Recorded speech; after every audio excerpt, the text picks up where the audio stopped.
Thank you so much for joining us here at the Texas Conference Virtual Officers. They're going to officers training. There's going to be some people that are going to be coming in as we go. And so we want to let you know that we appreciate all of you and your leadership in everything that you do in your local church.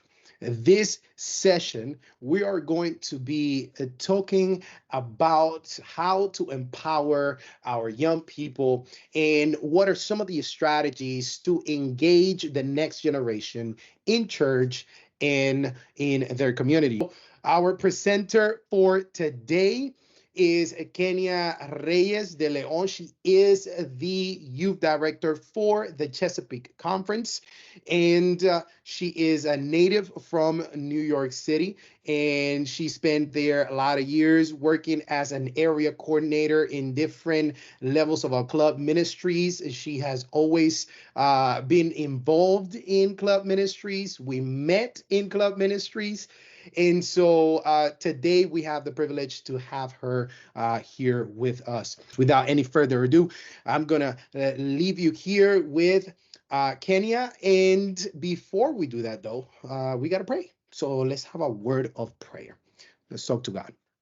Dear Lord, Heavenly Father, God, thank you so much for giving us the privilege to be here at this moment right now. Father, lead us in this training. Help us, Lord, to be able to serve our young people better in the different positions that you would have us. God, thank you for giving us the privilege to work for you. And Lord, always remind us, every day remind us that this is not about us, Lord, and what we do is not for us, but it is for your honor and for your glory and for the service of your people. We pray, Lord, that your Holy Spirit would remain with us in this session. In the name of Jesus, amen. Amen. All right, Sister Kenia, take it away. All righty. So I'm just going to quickly share my screen here so that I can share this presentation with all of you. I'm very excited to be here joining the great Texas Conference to be able to share some of the things that we've learned along the way about youth ministries. Let's get into this then. All right, as the title of our presentation says, Empowering Youth Strategies for Engaging the Next Generation in Church and Community. And I know that we have a few people here with us in this moment. I see that we have Ashley, Isaac with us, and Robert is also joining us. So we're very happy that you are attending the seminar, and I hope that we can have a little bit of a conversation together, because I know that if you're here, it's because you also either are working with young people, are interested in working with young people, have seen the need of being able to empower and include young people in the life of the church. So I really want to hear some of your thoughts, some of your own experiences, because truly working with young people, and I know that Pastor Christian can agree, is something that you learn as you experience it. No one just comes in here knowing exactly how they're going to work with young people. And there is never a one size fits all, because we also have to understand that times change and generations change. And we are going to touch on that just briefly here at the beginning of this presentation, because it is important for us to know that maybe what works for a certain group of people will not work for another group of people, which is why it's so important for you to know who exactly you are working with in your local church.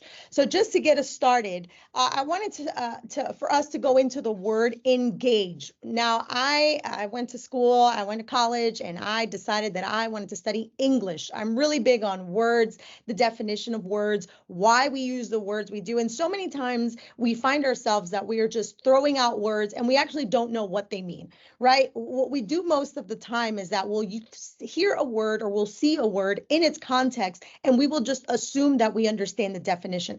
But I really wanted us to look at what the word engage means in the dictionary. Now, if you go to the dictionary, you'll find that there are multiple definitions for engage, but this is the one that best serves the purpose that we have today in this seminar, and that serves the purpose that we have as a whole within youth ministries.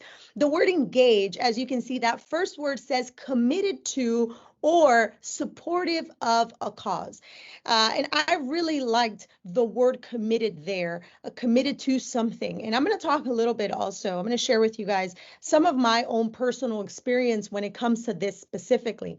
As Pastor Christian mentioned, I'm currently the Youth and Young Adults Director here at the Chesapeake Conference. And something that really caught my attention the first time I got to Chesapeake and I started asking questions. And I remember I sat with a few friends of mine who also wanted to support me during this time as youth director. And we went online to look what Chesapeake was all about before I got here. And something that really caught my attention is that it felt a little scattered. It felt like there wasn't a lot of connection to what the Chesapeake Conference was, what the youth ministries was. And it's something that I'll say here, you guys over at Texas do really well. The young people connect to Texas youth. They recognize that there is something bigger than just their local church. And because they recognize that there is something bigger, then they commit to that because they see that there is something happening. And quite frankly, young people, they get FOMO. If you don't know what FOMO means right now, we have an issue because you are a youth leader. You need to keep up with the lingo of the children, of the young people. So FOMO means the fear of missing out. And so I remember when I got here to Chesapeake, one of the first tasks that I felt I had at hand was to be able to create something that our young people could feel committed to. Now, you might be thinking to yourself, well, the most important thing is for them to be committed to God. And you are not mistaken. That is the number one thing that we need to make sure our young people are actually committed to. And in this case, engaged with, right? Because committed, we came to this word because of the definition of engagement. When someone is committed, they also support whatever they are committed to. So let's look at something that we find here that is a study from Barna. Jesus and Gen Z. And I mentioned earlier that we need to know who exactly we're working with. And I don't know about you, but Ashley and Robert, you guys are joining us here. I don't know if you're still throwing out the word millennials, but I'm going to beg you to stop because millennials is no longer the generation that you are working with if you're working within youth. If you're working with young adults, then millennials should still be in your vocabulary. But if you're working with youth, you really should be focusing on Gen Z and getting prepared for Gen Alpha. You need to be on top of this information because it's going to really play a huge part in how you engage with the generation that you're working with. Something quite interesting that I learned recently is that we already have a Gen Zer in Congress. Currently, right now, there is a Gen Zer in Congress. That is such a young generation. It starts from 1997, if I'm not mistaken, up to 2009. That is that generation. So the oldest of that group is actually not that old. They're still in their mid-20s. And then the youngest are still in their teens. Okay, so that's very important for you to understand what generation you are working with. So here we have Jesus and Gen Z and the Barna study group. They did this study, and the question was their commitment to Jesus. What is the commitment of Gen Zers to Jesus? And as you can see here, the purple is committed Christian teens, teens that do say that they're committed to not only Jesus, but their church, their beliefs. They are 100% Christians through and through. Then here in this little blue color, you have nominal Christian teens who say that they do have a relationship with the religion, with Christianity, but they don't necessarily feel fully committed to Jesus Christ. And then all others are anyone else who does not identify in any way as Christians, perhaps, or they feel their commitment to the church or to Jesus as a whole. So here we have global teens, U.S. teens, and U.S. young adults.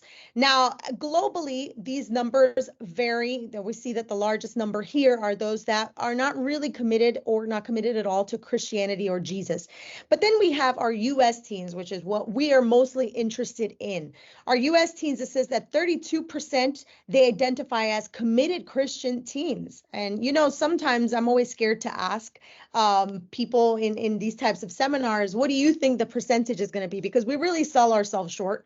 Sometimes when I'm talking about, you know, I'm asking, do you think that teens study their Bible? And I remember I was giving a seminar and a report that the Adventist Church did, a study that the Adventist Church did about teens, Adventist teens, and how they identify. And I said, do you think your teens pray? Do you think they study the Word of God? Do you think they believe in God?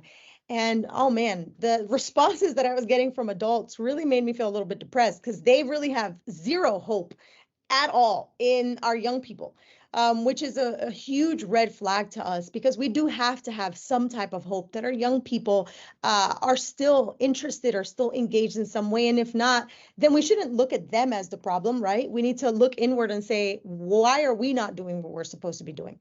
So here we see a number that actually I'm okay with, 32%. 33 nominal Christian teens, they feel committed somehow, but they're not fully committed to Jesus. And then 35% everything else. Now, why do I say I'm okay with? Because it gives me hope that even in this generation that has so many distractions, TikTok, Instagram, just everything that they're doing outside in their own world, they're on their screens, which is what, really identifies this generation. They're outside doing so many things. They have so many distractions, so many things going on. And yet 32% of all the teens that were surveyed here, they said they felt fully committed to Jesus and to his church. Now, of course, my question here would be us as Seventh-day Adventists, where would we fall? Where would our young people fall in that? And I wonder, you, as you're listening to this seminar, wonder where you see your teens being. Do you think your teens fall in that 32% category? Do you think they're fully committed? Or do you think they fall more in that category that they do go to church, they identify as Christians, but they really have not had that moment where they feel committed to Jesus? Now, you might be asking yourself, well, this seminar is not about commitment to Jesus. This seminar is about engaging youth in the next generation and church involvement. But the problem is that if our young people, our teens, are not committed fully to God, to Jesus, to their beliefs, how can we then expect them to commit to the body of Christ? Okay, this is very important. The first step into us being able to engage the next generation is discipleship. I was reading a study that just really made me concerned and worried for us. And it was talking about the question that they posed was, are we too busy for discipleship? And I think to myself and my own work that I do here, and I think, man, am I discipling anyone? Because sometimes as leaders, we might get so busy in getting things done. We have calendars, we have events, we have places to be, we have things to do, we have things to plan, we have budgets. But is it possible that somewhere in between all of our busyness, we have forgotten that what God has really called us to do is to disciple, right? To disciple others, to bring them to Jesus. So I pose that question because I think it's important for us to start from that point. Unfortunately, sometimes we start from the place of us placing the blame on the teenager. We say, you are not committed to the church. You don't come to church. You don't participate. You're not active. But truly, we're talking to teens that when we look at science, their brains are not even fully developed. They're still in a development process. So for us to lay the blame on a generation that has to ask us permission to do anything, I think it's, we're setting ourselves up for failure. So I'd really like for us to get into the mindset as we go on into this conversation, into this seminar. Let's put ourselves in the mindset of how can I help this next generation be fully committed to God so that when they're committed to God, they're committed to his mission. How can I disciple this generation? Am I discipling this generation? Am I discipling them correctly? Am I mentoring? Am I actually taking the time to, I don't know, reach out to a young person, not to just tell them, hey, I didn't see you at church, but to say, hey, I know that in high school, there are the finals, they're happening right now. How's that going for you? Do you need any help? There's so many other ways that we could be doing discipleship. And I think that it's important for us to understand that in order for us to engage our young people, there is a relationship that needs to be formed. So we're going to move on to our next slide here and go into the three big questions. Now, this is what's going to help us understand our young people, our teens, how we disciple them, how we engage them, how we work with them, how we mentor them. The three big questions here that teens ask themselves is, who am I? Where do I fit? And what difference can I make? And I think to myself from when I was much younger, and Pastor Christian and I, we've known each other for a very long time. And Man, I don't know about you, Christian, but I struggled so hard with some of these questions. I didn't realize I was asking myself these questions. I just, now that I look back, understanding these questions, I go, man, I was really struggling through who am I? I was really struggling through where do I fit in? And I remember growing up, and we grew up in a conference where everyone knew each other, everyone knew what church you were from, and we really were like, I'm from this church, I'm from that church. But even within the church, you had your little groups. This was the group who did this was the group who did that.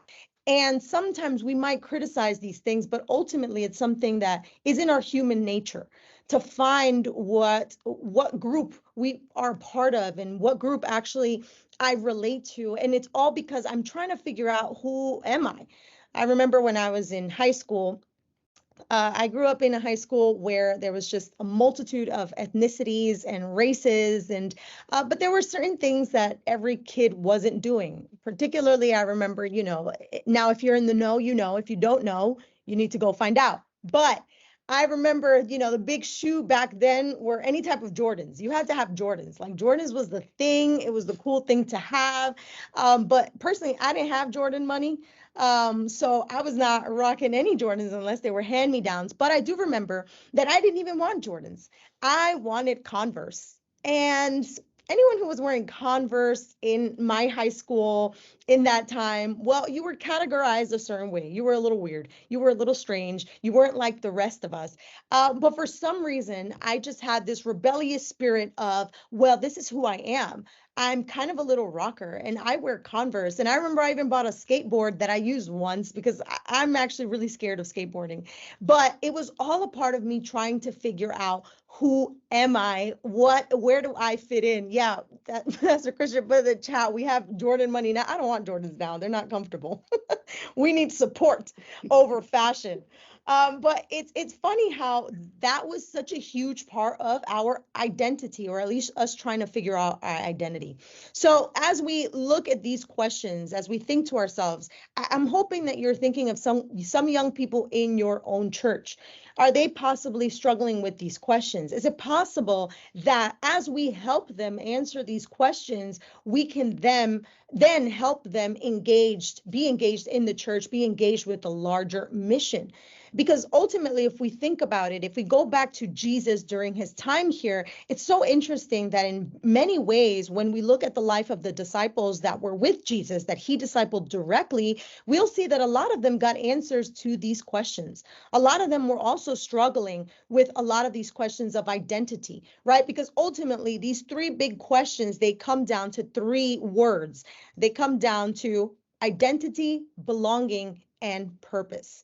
So as you see there, the three big questions include this purpose, right? And that's what we're trying to have them find. We want them to find their purpose. We want them to find their purpose within the church. We want them to fulfill their purpose within their church. We see their potential. And I know that as you're hearing the seminar, you can think of 2, 3, 4, 10 young people in your church that you're like, oh man, this kid has the potential to be the next worship leader, and this kid has the potential to be a pastor. And I know that for me, I always tell my youth leaders and coordinators and everyone on my team, I say, if you're not constantly going into a room and encountering young people and already looking for who can do what, who can do the next thing, who can be this, then you have a problem. Because you should always be looking for the potential that is in the room. So you should always be considering, where are the talents, where are the passions within this room? Because that's how we tap into our young people being engaged and working for the church. We have to recognize where that potential is and where are they able to fulfill their purpose. But as these three big questions are leading us to, we have to understand that we cannot rip apart the purpose from the other two questions. We can't say, well, I'm only going to deal with, what difference can I make, but I'm not going to deal with who am I or where do I fit in, because ultimately, we are human beings that are fully one thing. We can't just be picked apart, and we can't just go with the part that we like best and then discard the part that we don't like. We can't decide that, you know what, helping them find their purpose is already hard enough. I don't want to deal with having to help them find their identity or help them find their belonging. But unfortunately, if you are here, it's because you are a youth leader. You're a youth leader at heart. You are interested in your youth, and therefore you want to address these tougher questions. You want to be a part of their growth. You want to be a part of them discovering their identity, their belonging, and their purpose. So this is going to help us answer the greater question of how do we empower our youth? This is going to be able to lead us into that question. Do I see a hand raised? Is that what I see? No, I see a thumbs up. Okay. Great job. Ever since the pandemic, we're still trying to figure out how to use the internet. Thank you so much.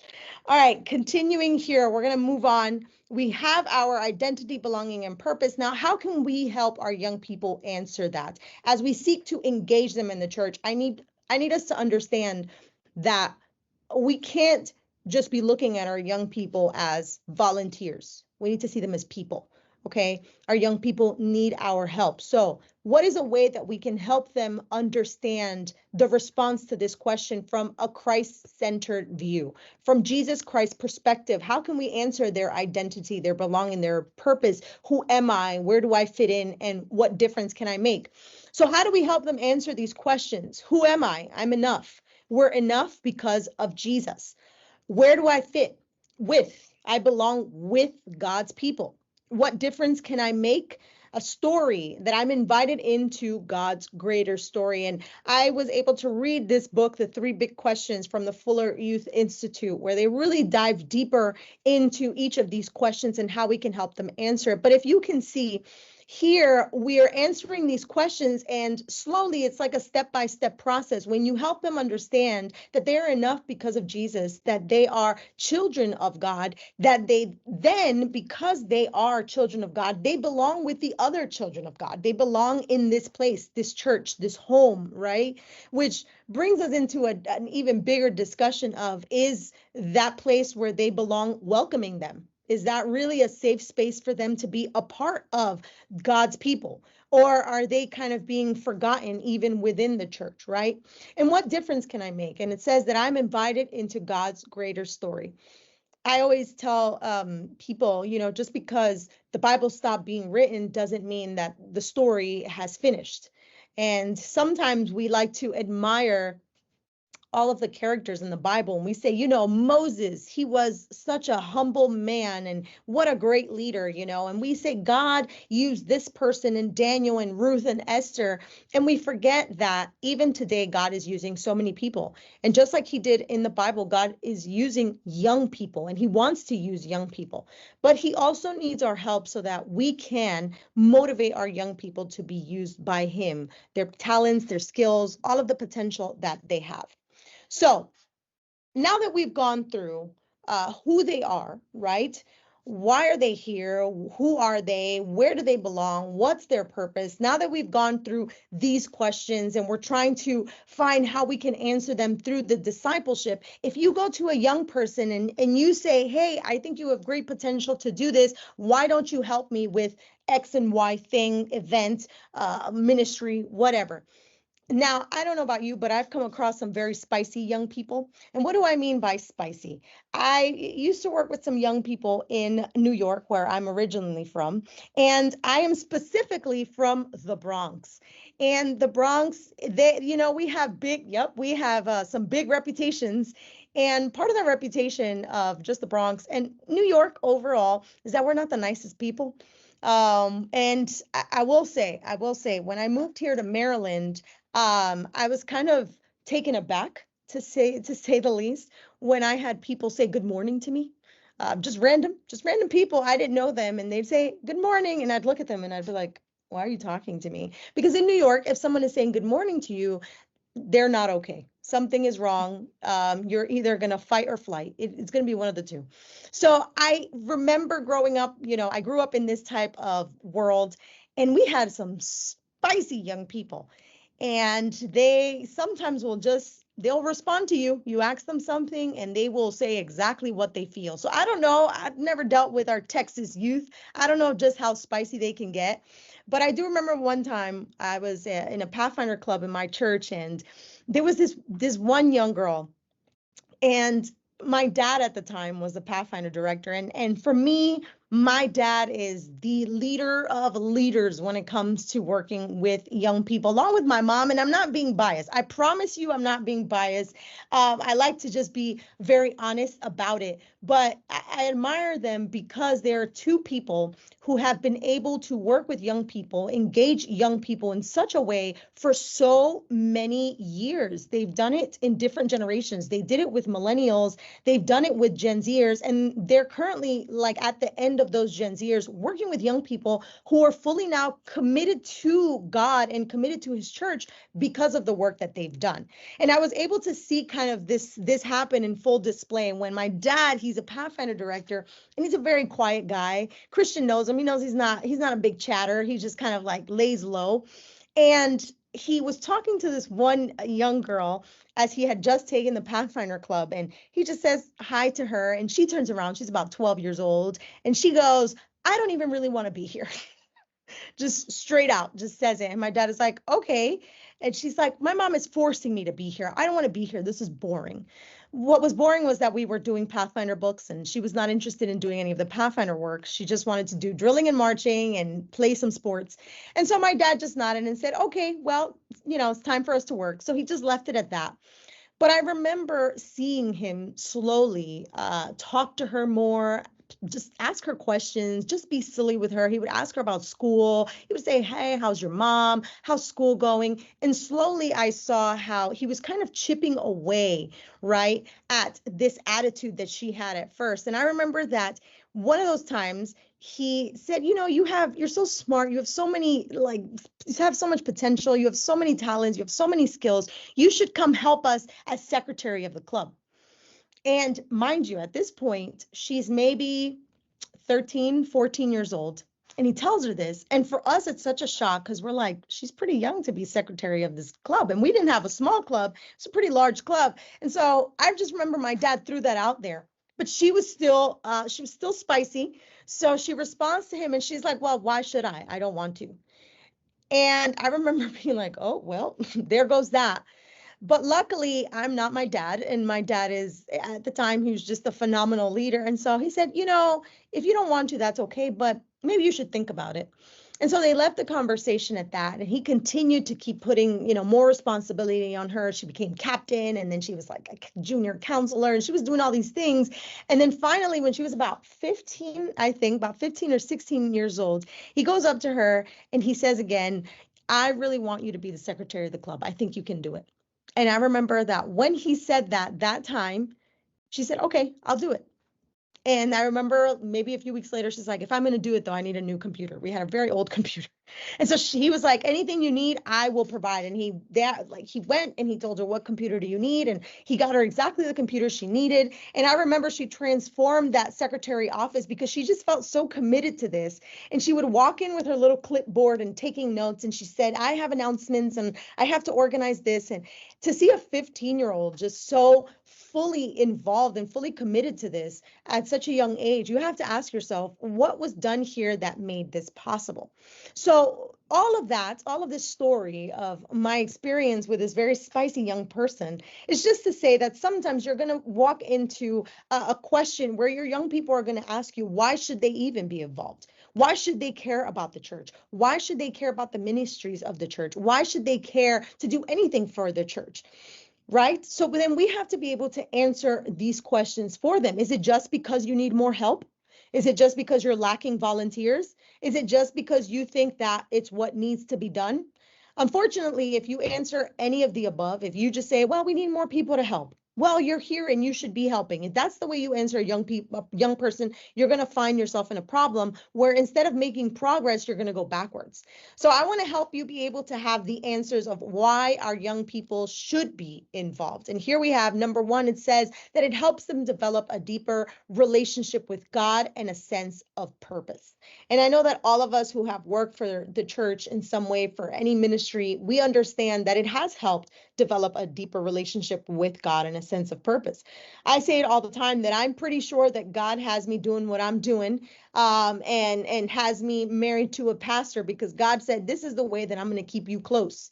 And he is correct. The moment I, fully submerged myself into working in ministry and supporting my church, I didn't have all the time in the world to maybe do things that would not pleasing to God.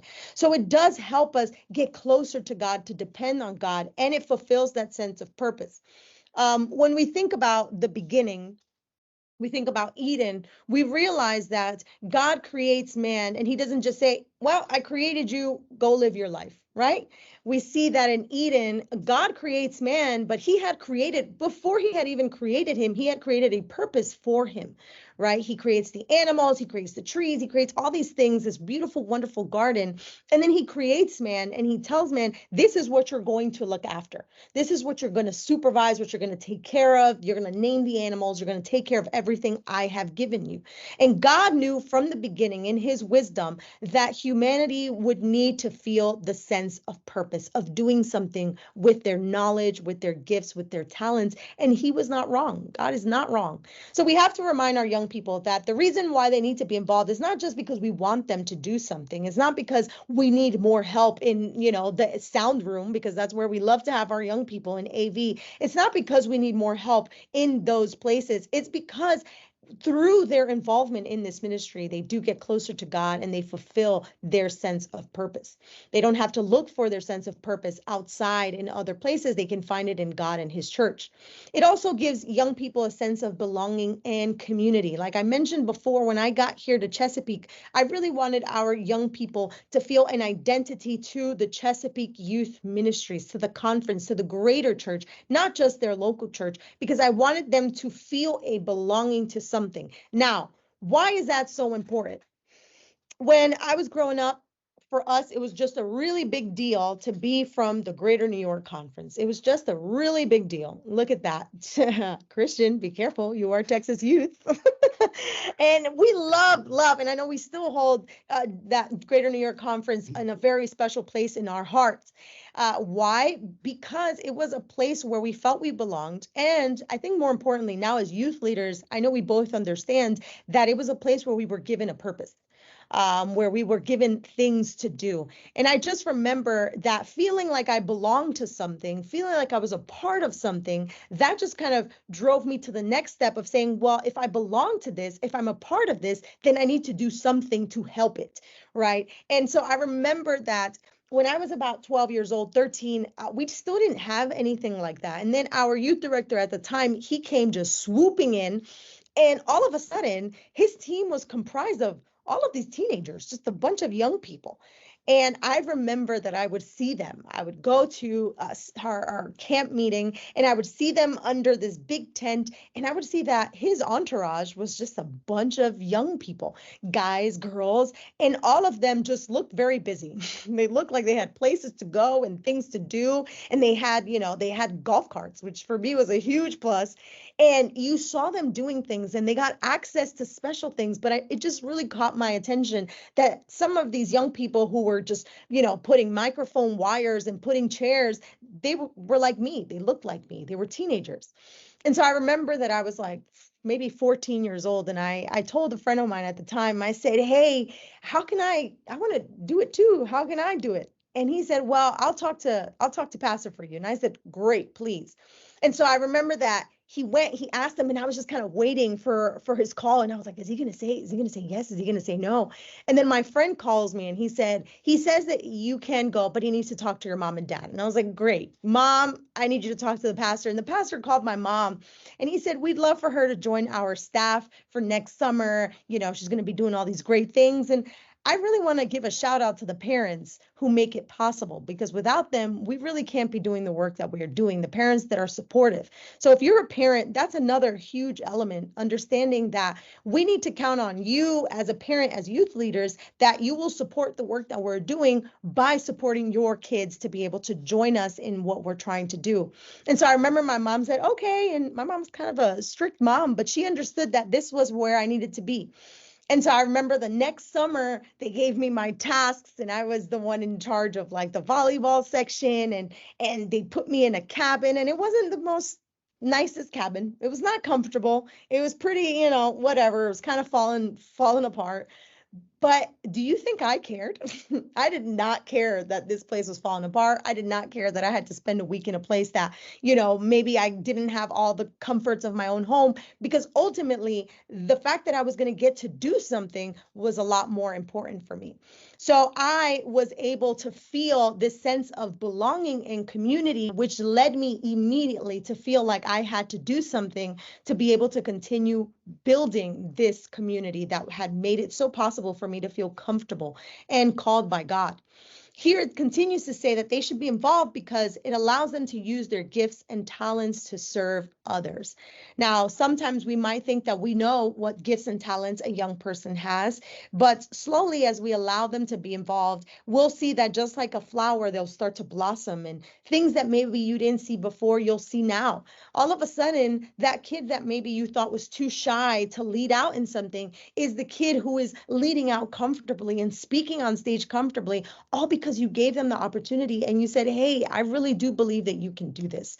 Words of affirmation can go a really long way with our teenagers. Being able to say, hey, I see something in you and it's so special and God wants to use you. Just let him use you. That can go a long way for a young person who's maybe struggling in understanding if maybe they even have a talent. A lot of times we make the mistake of thinking that the gifts and talents, or at least maybe we don't think it, but that's how we kind of showcase that the gifts and talents that are important are the ones that we can see on stage somewhere, those real flashy gifts and those real flashy talents. But sometimes you'll have young people who are just kind. They're just very nice, courteous young people. And guess what? We need a courteous, kind, happy person to stand at the door and to welcome everyone in. Maybe you'll have a young person who doesn't talk much, but maybe they're just always drawing and they're always doodling in a notebook. And sometimes you'll see that they'll be like, I don't know what it is about teens, but I say that like I'm a teen, but when I was a teen, I loved it. And I would start just doodling things on my wrist and just drawing flowers. And you have young people who are always just going to be drawing. Have you ever wondered that maybe their talent for drawing is exactly what you need in your church community? Maybe they just need a place to be able to use it. Maybe you've never asked them, hey, could you draw something for us for this special youth Sabbath that we have coming up, or this Pathfinder Sabbath? Could you possibly draw the Pathfinder logo for us?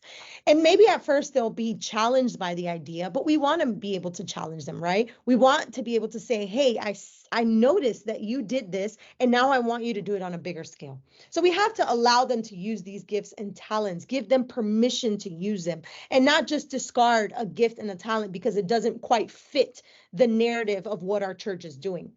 We also know that as they get involved in the church, it would help them develop leadership skills, right? And we have so many ministries where we can see that. And Pathfinders is just a big one that holds my heart. I love Pathfindering. And I know that Pathfindering is just the perfect place for discipleship and leadership. And so as our young people get involved, they're going to be able to sharpen these skills. And I'll tell you something. There have been circumstances in my life outside of the church setting where the things that I learned in church just made me excel outside of church. And sometimes you don't think about it, but I particularly remember one time I was a part of this event. It was an event. Let's call it an event. It was an event, and it was me and these other young ladies, and we were supposed to be able to say something or respond to a question, and they were having us practice how we would respond to this question. And I remember the other young ladies passed up in front, and I remember their biggest struggle was just holding onto a microphone. They didn't quite know how to hold the microphone. They felt uncomfortable having to kind of be on their toes and answer something just immediately right off the bat. And then I remember I went up and I was very comfortable with improvising. I was very comfortable with doing things and taking charge of things. And I remember that the other girls, they asked me and they said, like, where did you learn to do that? And my response was church. I've learned it at church. I don't know. I learned all these things at church. So ultimately, as they are able to develop skills like leadership, then they'll know that they're developing the skills, not just for church, but just for their life as a whole. And here, lastly, it says it prepares them for future ministry roles. As I said, You need to go into every room, every space you go into with your young people, looking at what potential you have in that room. And I always say, as a leader, you should always enter a position with an exit plan, which means that as you're entering your position, you're looking for who the next person will be to be able to take your position. We always need to be prepared to hand that down. But the only way to do that is if we are developing, helping them develop all of their skills and their talents to be able to do so. So you have to prepare them for other roles within ministry. And it doesn't mean that they're going to do this role, fulfill this role right now, but it does mean that at some point, when it comes, when it's God's time, they will be ready to take it on. When we look at people in the Bible, Moses, and you look at his preparation, is quite interesting. He spent 40 years in Egypt, and he spends 40 years then outside in Midian as a shepherd. And he gets these two types of preparations where he's preparing, learning all of these things, intelligent man, all of this, these resources at the tip of his fingers, right? And he learns how to be a leader there. But then God sends him out, and he's in Midian, where he learns also to be humble and to lead a flock of sheep that don't listen. They don't do what you tell them to do. So it's interesting to see how it took so long for God to prepare him for his role until he ultimately fulfilled it. So just because you start working with a young person now and you're preparing them for ministry now, but you don't see them fully commit to a role in ministry within the next 2 years, does not mean that your preparation has been in failure, right? It just means that you've already prepared that groundwork, and God is working with that teenager, and eventually we'll get to the point where God is going to call them to a higher purpose. Okay, so this is the answers of why should they be involved, and that's something that's not only for them, it's for you as a youth leader. You need to understand that them being involved is not just because you need more help or because it's the thing that you think they should be doing. There is a bigger reasoning for why they should be involved. Now, here are some reasons why youth are not involved. Why are they not involved? And it's important to know this so that we know what we're working with. Number one, they have a lack of interest or motivation. Most young people are not motivated to get involved in church ministry because they don't see it as relevant to their lives. What does that mean in other words? It means that maybe, just maybe, church is not relevant to their lives. Why? Because I've heard this complaint so many times. The church wants from me, but what's the church giving me? Okay, the church wants them to participate. The church wants you to sing. And I'll tell you something, I have a little sister and she's 17 years old. And right now she's going through a time of tribulation. But I tell my mom, you need to count yourself as blessed, because as she's going through the struggle within our home church, my sister didn't go to my mom and say, Mom, I want to leave the church. I'm done with God. I praise God that she went to my mom and she said, we need to move churches because I need to go somewhere where they want me to do something and where they care about me. Why? Because at some point she said that she felt that they just kept calling her to sing, but no one ever cared about what she was going through. Nobody ever cared about her own personal struggles. But then they went to visit this other church, and all of a sudden this other church is inviting them to all of these other activities that are not just for them to participate, but it's activities for them to grow as Christians. They invited them to a young ladies retreat. They invited them to this like game night where they can meet other young people. So they were fulfilling something in her life that was just not, what can I get from you? Let me take from you, but also what can I give you? In order for us to be relevant in the lives of our young people, we need to fully immerse ourselves in their lives. If we want the church to be relevant to them, the church is not this building that we go to. The church is you and me. And so it is our responsibility to look out for them, to be relevant in their lives, that they care about our input. Because if not, if they don't care about your input, if they're not interested because you're never interested in their lives, then I'm sorry, they're not going to be interested in your invitation for them to sing on Sabbath morning. So it's very important that we remember that we are dealing with fully fledged people. They're fully fledged people who also need our attention. So they had the lack of interest or motivation to do something for their church because the church sometimes does not do anything for them. Number two, they feel disconnected from the church, and it keeps going to this thing about them not feeling a part of something. Young people may feel like they don't belong in the church or that their opinions don't matter. And I'm going to give you a tip of something when it comes to this. Something that I really, really appreciated that was done in my church with my youth leader at the time. We would have youth Sabbaths every certain amount of times. And I remember that this youth leader, she would announce just a few months before, she said, our youth Sabbath is coming up. We want to invite all of our young people. Listen, it wasn't just we want to invite our leaders or my team or my staff. She would say, I'm calling all young people. We have a lunch prepared for you guys Sabbath afternoon. And after lunch, we are all going to plan our youth Sabbath. She provided many things, and I don't think she even realized what she was doing there, because this was before we had the internet to say, how should I engage young people? This was before all of the studies and all of the books. But what she was doing there was, one, she was touching on the fact that they wanted to feel heard. They wanted to feel seen. They wanted to be a part of the conversation. And for any of my Hamilton lovers, they wanted to be in the room where it happened. Okay. And then on top of that, just to put like the cherry on top, she had food. And if we understand anything about youth ministries, is that young people love food, and they will go if there is free pizza. Okay. So I remember that she would have this big lunch ready for us, and it was all exciting. And we were a big church, so it was maybe like 60, 70 of us. They'd come in, just teenagers, young adults, and everyone's excited to eat the food. And then after, I remember some of my friends and we would just be sitting on the floor. We didn't care if we were sitting on the seat. We were just sitting on the floor. We're sitting wherever we could be at, so that we could also say, hey, what color are we wearing for that day? I want to wear red. I want to wear red and black. Or if we wanted to pick a theme song, we wanted to find our speaker. Everyone had their input. Everyone had a chance to be heard. So that's just an idea, a tip, some practical tips of things that you can do so that your young people do not feel disconnected, that they feel that their opinions matter. You're just not telling them what to do. You're asking them what they want to do, how they want to be involved. Which leads then to the next part. Once you do that, you can't just lay it on them and tell them this is what you're going to do. They have to be equipped. And a lot of young people say they do not get involved because they don't feel that they don't have the skills or knowledge to be involved in ministry. That's why it's so important for us to equip them with that knowledge so that they gain confidence. No young person and no adult likes to be embarrassed, right? But it really does something to a young person to feel like they've been put in a position to fail, where they've been put in a position to be embarrassed by everyone else. So we need to make sure that if we're going to ask them to do something, we have already prepared a way to prepare them to do that. The next one is a fear of failure. Young people may fear failing if they get involved in ministry and need help to live up to expectations. A lot of the times our young people are thinking that we're expecting this really high bar. But we have to be understanding and compassionate and just make it as realistic as possible. And if I want you to go up and greet the church, don't worry. I don't need you to use all these fancy words. Just say what comes naturally to you, right? Sometimes you'll see that there are young people who refuse to pray. Oh my goodness. So many young people, they don't want to pray in public. They fear praying in public.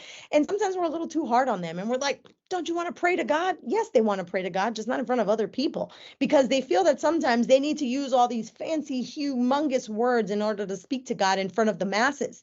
But if we just bring down that bar and say, no, just, you just pray from your heart. We just want to hear you pray and we want to join you in prayer. If we help them understand that ultimately the church is not a place for succeeding and failing, it's a place for us to fellowship together, for us to learn together, for us to grow together. And if we make that something that's realistic, that's easy for them to comprehend, then we will have a lot of more young people who are not afraid of taking these challenges on, because they know that ultimately, if they maybe fail, whatever that means, we will not hold that against them. We understand that it's okay to have a misstep. Now, let's figure out how we can do better next time. And last one here, the reason why they're not involved is that ministry feels like a chore. And let's be honest for a second here. Let's be honest, my youth leaders. If you are a youth leader, you understand that even for us, and Christian, can I be honest here? Can I be transparent? Yes? Go for it. All right, I'm going to be transparent. We have to understand that even for us, ministry does feel like a chore. Let's be honest. I think to myself sometimes how hard it is to be in the position that I'm in, because Sabbath, very few times does Sabbath feel like rest. It's tough to say, but it's the reality when you're working in this side of ministry. Sabbath is not time to rest in reality. We have to work in order to make that a reality for our lives. So if that's real for me, And I have many years serving God in his church. And if that's real for you, that you understand, and you sometimes they're inviting you to come to this afternoon activity, and you're like, but I really need that Sabbath nap. If you're thinking that, then you have to understand that that's even a bigger thing for a young person. That ministry does feel like a chore. And unfortunately, if I'm being honest, it's our fault. We have taught them that ministry is a chore. We have taught them that ministry is like this slave thing where we're always exhausted. Why? Because whether you realize it or not, sometimes you're complaining all the time about how tired you are because you've done so many things in church. And guess what? Your young person heard that you were just so exhausted from church, and they're like, I don't want that. And I've seen that firsthand. I have a young man who's doing Master Guide here in our conference, and his mom and dad are just super committed to the church, super. His mom is the church secretary. His mom is the club director of their church. She is a Sabbath school teacher, and she's also in charge of maintenance at the church. She's doing all these things for the church, and she's always saying she's tired. And one time I heard them arguing because she's like, you have to be the next club director. I can't keep doing this, because she's also one of my coordinators. So she has all this work that she's doing, and she has all the energy for it. But she says, I have all these things. You have to do it. And he was like, I don't want that. It's too much. So where did he get this idea that it was too much? Because obviously he's seen her grow tired. He's seen her do so many things that maybe she's neglected her own rest, right? So that's something for us. How is it that we are promoting this idea that ministry is a chore? We have to make sure that our young people, they know that it's not a chore. It's not something that they have to feel like it's a burden for them. And trust me, once they find that thing that they enjoy doing, once you help them find their passions, uncover that, or discover that they can use their passions for the church and for God, once they're able to tap into that, trust me, it will no longer be a chore for them. It will be the most exciting thing that they can do, because now they feel that they're fulfilling a purpose. So we're going to speed here through. It's so funny how the hour just flew by. uh, we're going to go through here with how can we then engage our young people. Now that I've given you why they should and why they don't, here is how we do it. We get young people involved in ministry by building relationships. As I said in the beginning, if you don't care about them, then they won't care about you or the church or your requests. So we have to make sure that we are building relationships with our young people. We don't just know them because they are the son or daughter of brother whoever and sister whoever. We know their names. We know what grade they're in. We know their favorite color. We know their favorite, I don't know, Starbucks drink. And maybe someday you just show up and you say, hey, I know you like that little strawberry whatever thing from Starbucks. Here, I got it from you. And I think it's important for us to do little things like that, because I cannot tell you how many little things I remember of people who took into consideration my feelings when I was a teenager. I still have a pink composition notebook that a young adult gave me when I was about 11 years old, just because she said, I remember pink is your favorite color. Here, I haven't used it. You can have it. Something as simple as that. She never did anything else for me in my entire life. I don't know where she is right now, but shout out to her. She gave me a pink notebook because I like pink, and she remembered I like pink. So we get young people in ministry by building relationships. Young people are involved in church when you provide opportunities. Are we providing opportunities? Are we providing space for them? Or are we just using them as these space fillers, right? I cannot tell you how many times I hated that I would get invited to sing at my church because someone didn't show up. It was, oh, so-and-so did, Kenya, can you sing? And at first I'd say yes, because I was terrible at saying no. But eventually I told my mom, I said, Mom, I'm tired. They keep asking me to sing. And it doesn't ever feel special, right? They didn't provide an opportunity for me to use my gift. They just kind of used me as a filler. So we have to provide opportunities. And if that means that you have to add another secretary role, then guess what? Add another secretary role. Yeah, okay, fine. It's not in the manual, whatever. Make up a position, make up a role, make up something for them to feel like you've taken them into account. Make up teams within your youth ministries to say, hey, you are the leader of decor. And just put them to do decoration, and they will, listen, they will decor their little heart out just because you told them that that's where they're leading at. Number 3, empower the youth. We give them opportunities, but now the bigger problem is, are you empowering them, or are you now micromanaging them and telling them what to do and how to do it? Now, this is the tough part, because sometimes we say we're going to give them responsibilities, but ultimately we don't actually leave the responsibility in their hands, right? We feel like we need to tell them what to do because that's how we're mentoring them. But truly something that I've admired in so many youth leaders in my own life and seeing youth leaders around me is the way that they're able to say, I'm going to mentor you up to this point, but then after that, I'm going to say, hey, you can do it. Actually, you don't need me. I'll be right here with you, but you can take the lead on this. And after a teen has been fully equipped, mentored, discipled, we care about their lives, and then you give them the opportunity to showcase that they've actually learned what you've taught them, then you will see your young person just soar. They're going to take that opportunity because ultimately, because you created that relationship with them, that bond with them, and you equip them, they don't want to disappoint you. They want to make sure that you feel proud of them because they know that you care about them. So when we empower them, they're going to do everything in their power to be able to fulfill the purpose that you've given them. Use technology. Listen, I know you've heard it before, and I'm just going to repeat it again and again and again. We have to use technology, whatever that looks like for your young people. Although, interestingly enough, I will say there is a caveat to that. Okay. There's an interesting caveat to that. I was trying to build a social media team here in this conference. And I remember I got really frustrated because some of my young people, I was like, what are these angles? What are these filters? What are these weird things you're doing with the phone? Like, I thought you knew about this. You're a Gen Zer. And then I was reading a few just articles about how actually Gen Zers are really into the vintage, which kind of breaks my heart, the vintage digital cameras. And they're like really into the Kodak. And they'll tell you, no, I don't take pictures because I'm living in the moment. And then they'll take a random picture of like a leaf that you can barely see. They're kind of stripping away everything that as millennials we built, which is very strange to see because you think it's going to get more complex, but it's actually in some way inspiring to see that somehow the generation that grew up on TV screens is starting to realize that there's something very important about living off screen. They're trying to live in the moment. So I think it's important that as we use technology, we also remember to have a good balance, right? We don't want to just use technology for the sake of it. Please don't just say, oh, every single thing I do needs a PowerPoint. Then you have an ugly PowerPoint. I think my PowerPoint is pretty nice looking right now, but I have seen some very ugly PowerPoints. And they'll say, well, we have to use PowerPoints. We need to use technology. Well, maybe you should learn how to use it. It's important for us to know that if we're going to use technology, we need to know how to use it, where to use it, how to equip it, and also to understand when it's not necessary because our young people need connection in real life more than ever before. But there's also always a space for technology. And I'm going to say, if you don't know how to use it, then isn't this the greatest opportunity to empower a young person to use technology for you and to teach you? This is an opportunity for you to tell them, hey, there's something I can also learn from you.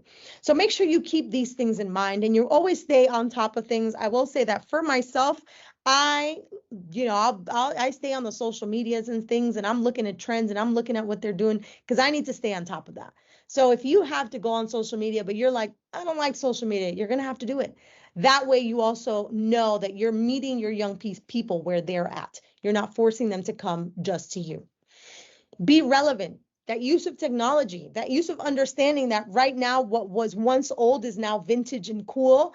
Those types of things, they make you relevant. The fact that you can use certain phrases and words and you know what's happening in the world and you know what they're interested in. You have young people now who are interested in what's happening in social causes. They're interested in what's happening in their government. They're interested in music. They're interested in nature. If you are relevant in their life through understanding what's going on in their world and always staying abreast of what's happening in their world and always making sure that you're in communication with them and asking them questions and having conversations with them, like we said already, if you are relevant in their lives, then they will make sure to be up and just willing to be able to help you in the church.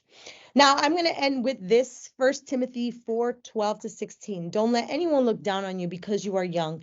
Instead, set an example for the believers through your speech, behavior, love, faith, and by being sexually pure.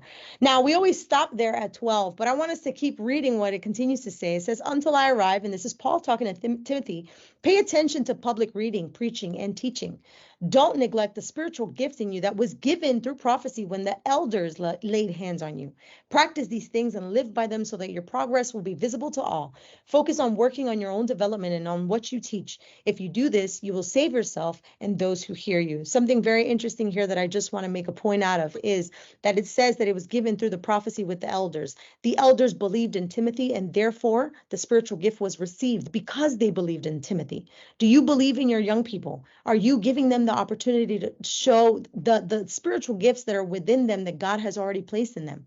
And then it continues to say that if he focuses on his development and what he teaches, if he does this, he will save himself and those who hear you.